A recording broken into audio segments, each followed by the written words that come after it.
Bonjour et bienvenue dans This is Paris, votre rendez-vous hebdomadaire pour tout voir et tout savoir de l'actualité du Paris Saint-Germain. Au menu cette semaine, 18 ans après, Mauricio Pochettino fait son retour au Parc des Princes. I feel so good. First victory, like a coach in Paris. So happy. Vous pourrez également écouter Il Gouffetto, Marco Verratti qui nous parlera de Pochettino, de la première moitié de saison et du trophée des champions face au rival marseillais. Il y a un trophée important à chercher, on sait que c'est contre Marseille, ça veut dire que ça vaut un peu double. Un trophée que les Rouges et Bleus se sont adjugés pour la 8e fois consécutive, leur première récompense de la saison. C'est Paris. Vous regardez This is Paris. You're watching This is Paris. Nouvelle année, nouvelle dynamique. Pour la réception de Brest en Ligue 1, le groupe enregistre quelques retours de blessures. Mauro Icardi notamment est dans le groupe, tout comme Layvin Kurzawa et Alessandro Florenzi. Après un point gratté à Saint-Etienne, le Paris Saint-Germain et son nouvel homme fort espèrent bien enregistrer leur première victoire en 2021 et porter à 18 le nombre de matchs sans défaite face aux Bretons en Ligue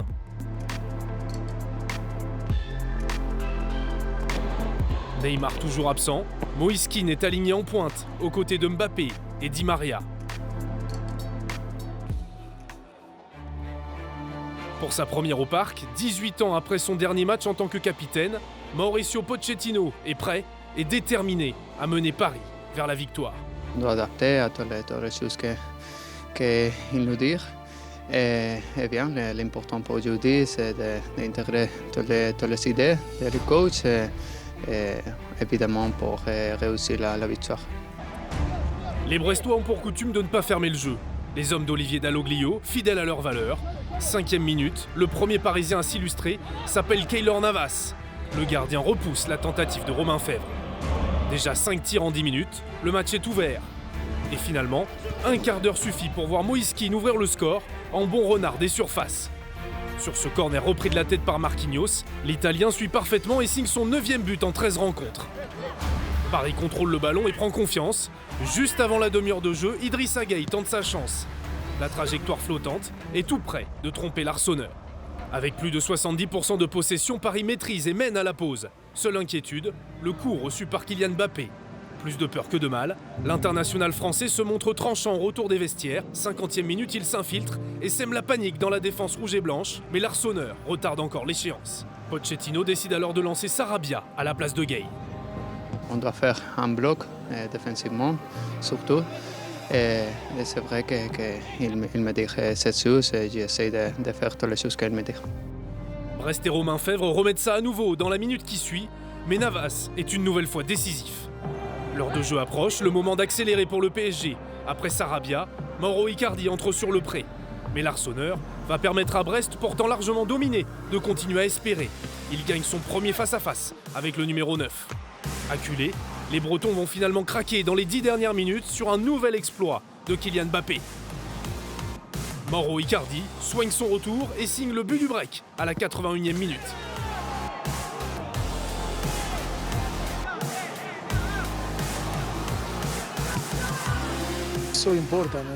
C'est très important. L'équipe a besoin de tous les joueurs en forme et disponibles pour rendre l'équipe plus solide et consistante. C'est très important pour nous. Dans la foulée, l'Espagnol Pablo Sarabia profite d'une talonnade inspirée d'Icardi pour tuer définitivement le match. Une entrée remarquée et une victoire nette, 3-0. Les Rouges et Bleus signent leur premier succès en 2021, de quoi satisfaire le nouvel entraîneur. Si nous avons tout l'effectif au complet et en forme, bien sûr, nous sommes très costauds.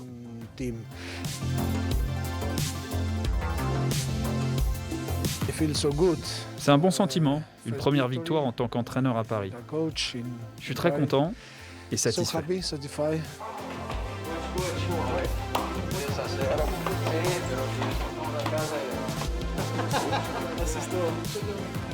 C'est très important pour nous pour prendre la confiance pour le mercredi parce que c'est un match différent, c'est un match très difficile et très important pour nous parce qu'on va essayer de réussir la victoire et la coupe.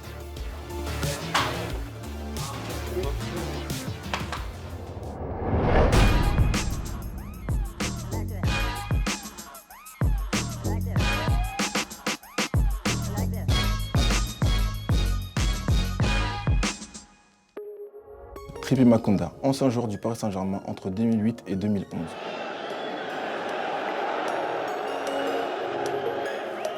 Dans ce nouvel épisode de l'œil de Tripi, nous analyserons l'intelligence de jeu du milieu parisien Raphinha.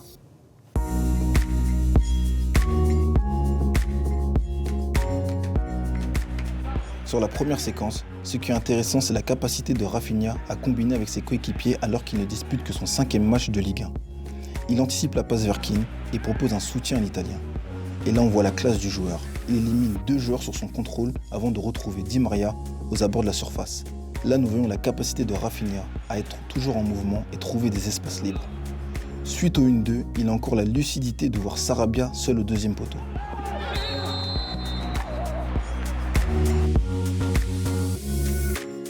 Face à Bordeaux, Raphinha recule en positionnant son corps face au jeu pour proposer une solution à Bakker, ce qui lui permet d'avoir l'ensemble du terrain dans son champ de vision au moment où il reçoit le ballon. Ensuite, son action de jeu en mouvement va permettre de fixer le bloc adverse et de libérer le côté pour Florenzi qui n'a plus qu'à tenter sa chance.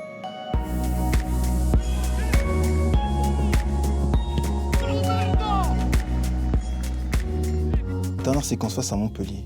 Après avoir immédiatement donné le ballon, il se met en mouvement en se désintéressant de la passe de Bakker, ce qui lui permet de proposer une solution d'appui sur Gueye.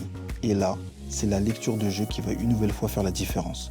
Comme tous les défenseurs montpelliérains sont au marquage, un simple 1-2 avec Di Maria va lui permettre d'éliminer son adversaire direct et surtout de s'ouvrir un boulevard dans la défense montpelliéraine. L'intelligence de jeu, c'est la faculté à lire, interpréter, voire anticiper les actions de jeu et les espaces. Raphinha rassemble tout ça et avec sa technique, ça fait des dégâts. Après sa terrible blessure en ouverture de la saison face à Metz, Juan Bernat a entamé une véritable course contre la montre.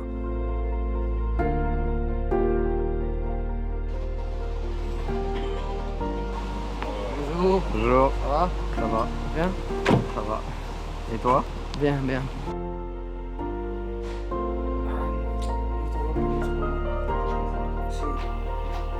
Durant toute la semaine, j'ai fait beaucoup d'exercices. Très bien. Je me sens bien.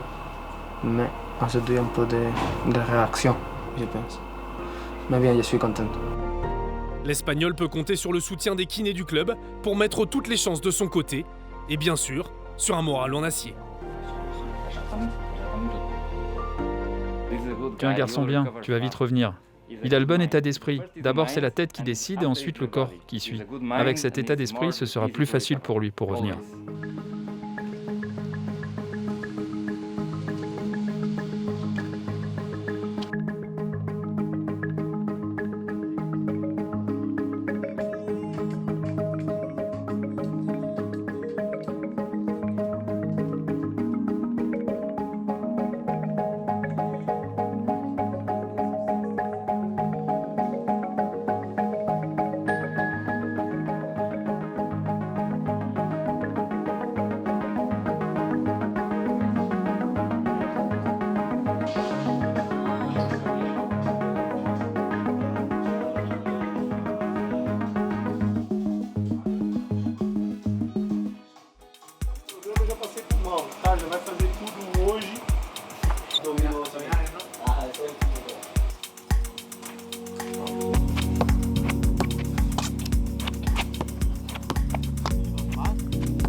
Première semaine de retour sur le terrain, on reprend progressivement, mais je suis très content de ma rééducation. Je suis sur le bon chemin.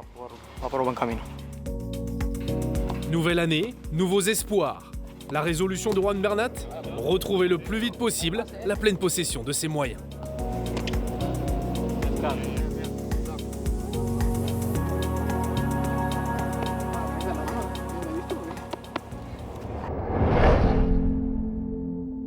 Un ballon collé au pied.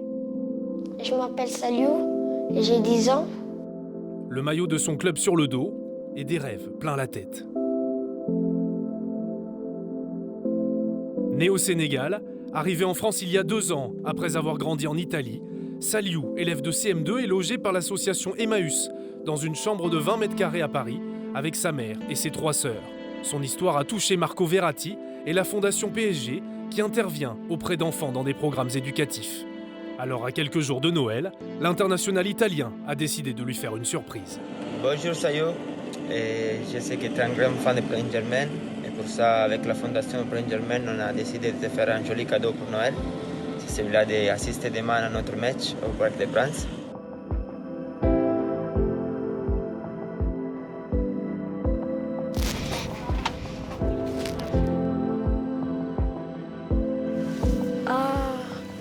C'est un maillot du PSG et derrière c'est Saliou.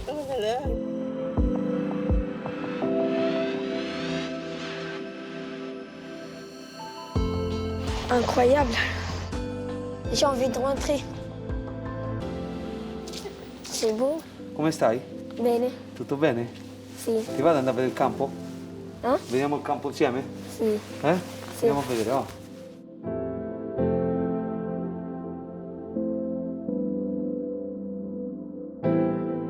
Ah, stai in campo. Siamo in campo, eh? Sì. Eh? Andiamo a vedere Keylor? Navas. Sì. Si sta preparando per giocare la partita, capito? Dov'è là? Capito?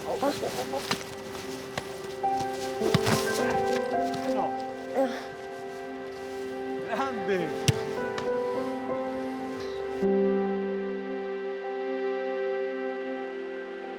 Marquinhos.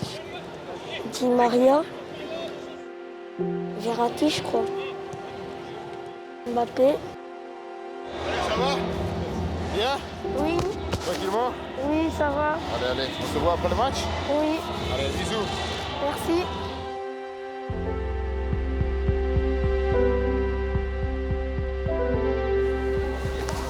C'est des larmes de joie, rassure-moi. C'est des larmes de joie.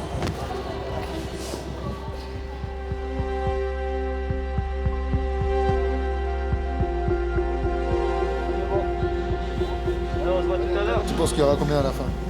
À la fin, 3 ou 2-0. 3 ou 2-0? Qui marque? Je sais pas. Mbappé.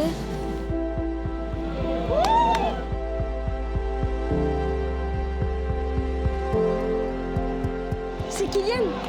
Ah bah j'avais raison. Idrissa Gueye, il va rentrer, je l'aime bien parce qu'il est sénégalais, comme moi.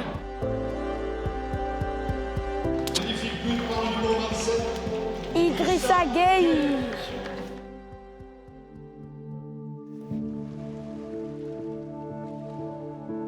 Qui est ce joueur? Ça m'a joué. Tu peux aller? Ouais. Yo.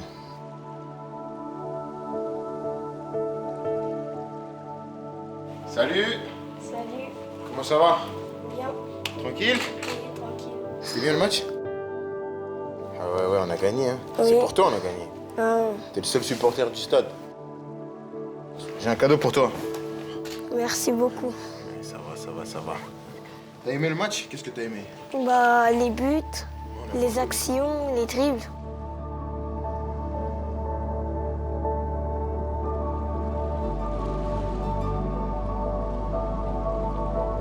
Tu es trop gentil. Il est trop mignon. À suivre, la nouvelle vie des Parisiens avec leur entraîneur Mauricio Pochettino. On plongera également dans le trophée des champions avec le maestro du Paris Saint-Germain Marco Verratti, avant de suivre de l'intérieur le déplacement à Lens pour ce classique très spécial. Allez, champion!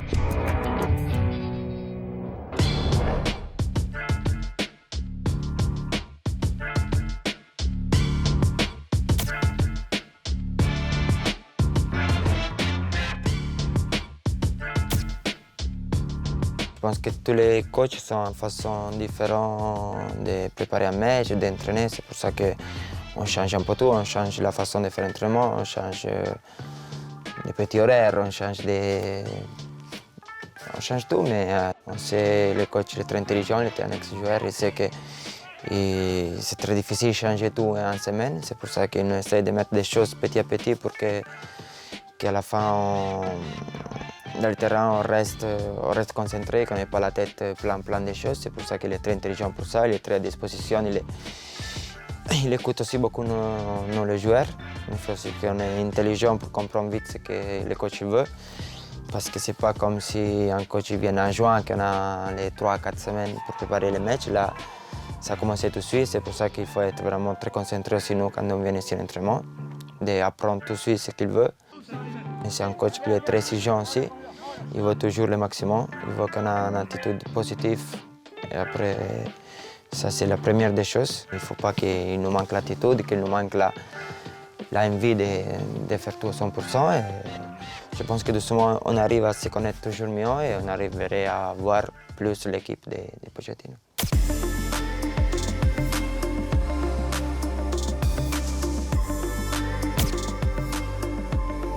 Après que le coach il est arrivé, il m'a essayé, on a parlé beaucoup, il m'a laissé beaucoup de liberté. Ce sont des choses qui me font plaisir. Mais après, c'est à moi de démontrer dans le terrain qu'il faut faire confiance en moi. Il y a beaucoup de gens qui me critiquent parce que je ne jette jamais un ballon. Ça aussi, ça fait partie de mes responsabilités parce que je joue dans une position importante dans le terrain et je dois être responsable. Je sais que si je rate un ballon devant ma surface, il peut arriver un but pour l'équipe, je ne peux pas perdre l'équipe. C'est pour ça que c'est une position que quand j'étais petit, je suis toujours responsable.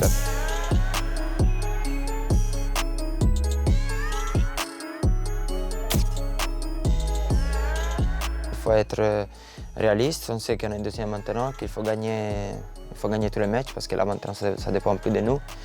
Il ne faut pas faire des cadeaux. Et on sait aussi qu'il y a Lyon, que c'est une bonne équipe. Il n'avait pas commencé bien, mais après il a fait une enchaînée de victoire sur victoire. C'est pour ça qu'ils sont premiers, ils sont aussi mérités. On a perdu des matchs, on a perdu des points de façon un peu bizarre, stupide aussi. Là, ça va enchaîner les matchs.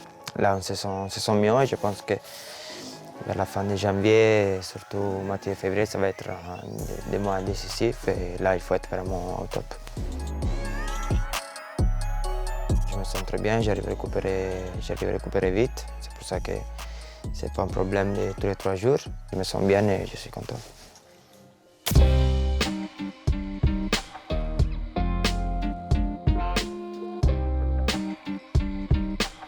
C'est un match différent de tous les autres. On le sait, c'est un match où les supporters ils tiennent au cœur. Les supporters et nous, on est dans la même famille, ça veut dire que nous aussi, on doit donner quelque chose encore plus pour ce match. On sait qu'on n'a pas le droit à l'erreur. Dans le football, les matchs comme ça sont jolis. On peut voir River Boca, Inter Milan. Ce sont des matchs qu'à la fin, la rivalité sportive, c'est très joli. Mais il faut rester sur le terrain, il ne faut pas jamais aller plus loin. Contre on a joué 14, 15, 16 fois, on a toujours gagné. Je pense que ça peut arriver une petite fois que ça te tourne mal les matchs. On était devenus trop nerveux. On sait qu'il y a un trophée important à chercher. On sait que c'est contre Marseille, ça veut dire que ça vaut un peu double. C'est pour ça qu'il ne faut pas penser à les matchs aller. Il faut jouer au match, préparer. On a notre entraîneur, on a notre façon de jouer. On va essayer de faire le maximum pour gagner.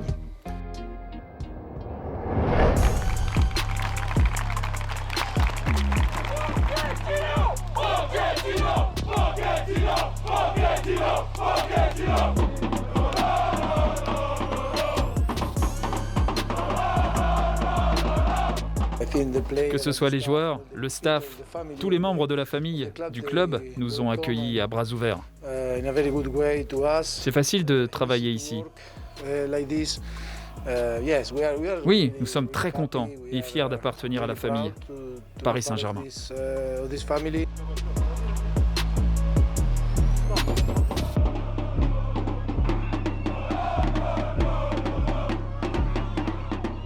À peine 12 jours après son arrivée, Mauricio Pochettino s'apprête déjà à connaître son premier classique en tant qu'entraîneur. Pour ce trophée des champions, direction Lens et le stade Félix Bollard de l'Hélice, c'est l'heure des retrouvailles avec l'Olympique de Marseille. Pochettino doit se passer de Kerrer, Dagba et Rafinha pour cause de Covid, en plus de Bernat, toujours en reprise. Mais l'entraîneur argentin peut cette fois compter sur Neymar Junior, Kimpembe et Danilo Pereira, de retour dans le groupe. Leandro Paredes est de retour également et titulaire. Tous ont pour objectif de gagner un nouveau trophée, eux qui ont remporté les 7 derniers. Une rencontre qui marque la 300e avec Paris pour le capitaine Marquinhos. Un match très important pour moi, pour l'équipe, pour les supporters.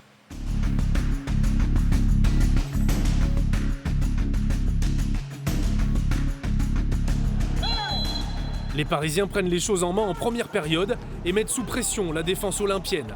Mauro Icardi, titulaire en pointe, se montre le premier. Il est même à la conclusion de ce mouvement exquis démarré par cet extérieur du pied de Paredes. Malheureusement, Mbappé est hors jeu. Bis repetita avec cette ouverture du capitaine Marquinhos pour Kylian Mbappé. Si la finition est parfaite, là encore, l'attaquant parisien est hors jeu au départ de l'action. La troisième tentative, par contre, sera la bonne pour Mauro Icardi. En deux temps, d'abord de la tête, puis du pied, l'attaquant argentin ouvre le score et lance parfaitement son année 2021. C'est difficile pour moi de revenir après une blessure grave. Mais bon, j'ai marqué il y a 4 jours, je marque aujourd'hui dans cette finale, je provoque le penalty, c'est très important.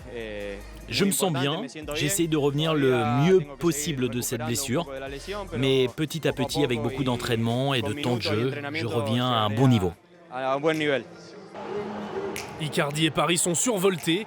Juste avant la mi-temps, l'Argentin remet ça, mais voit son tir s'écraser sur la barre transversale de Mandanda. 1-0 à la pause.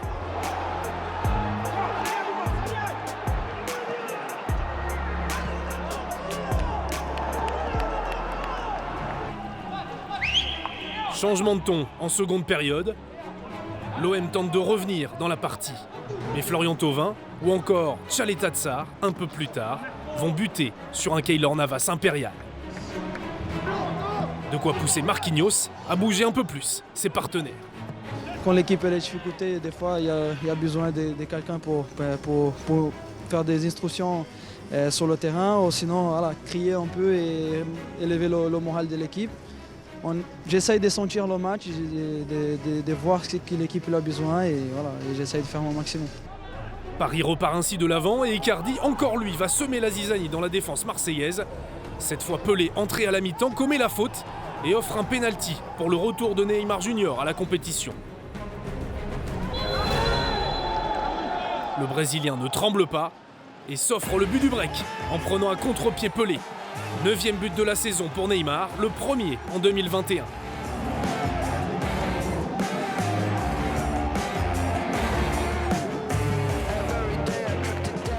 À l'orgueil, Marseille tente de se relancer en fin de partie.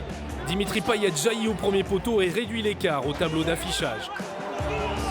Mais le Paris Saint-Germain s'impose pour la 10e fois dans le Trophée des Champions, le 8e pour Marco Verratti qui conforte un peu plus son record.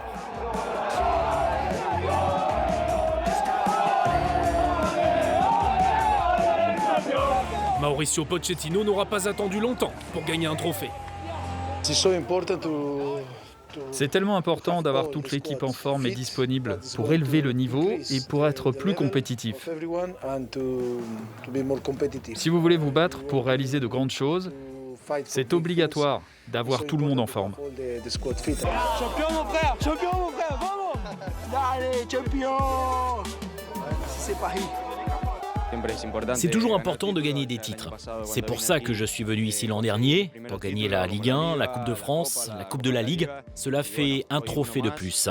C'est ce qui importe le plus et à titre personnel, cela fait plaisir de marquer, d'aider l'équipe le mieux possible. Au final, ce qui compte, c'est de gagner, de donner un titre de plus à l'équipe, au Paris Saint-Germain.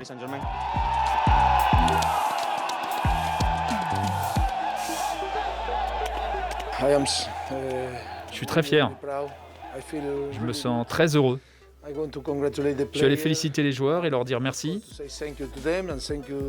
Merci aussi au Paris Saint-Germain, au président Nasser, Leonardo, le directeur sportif, de nous faire confiance.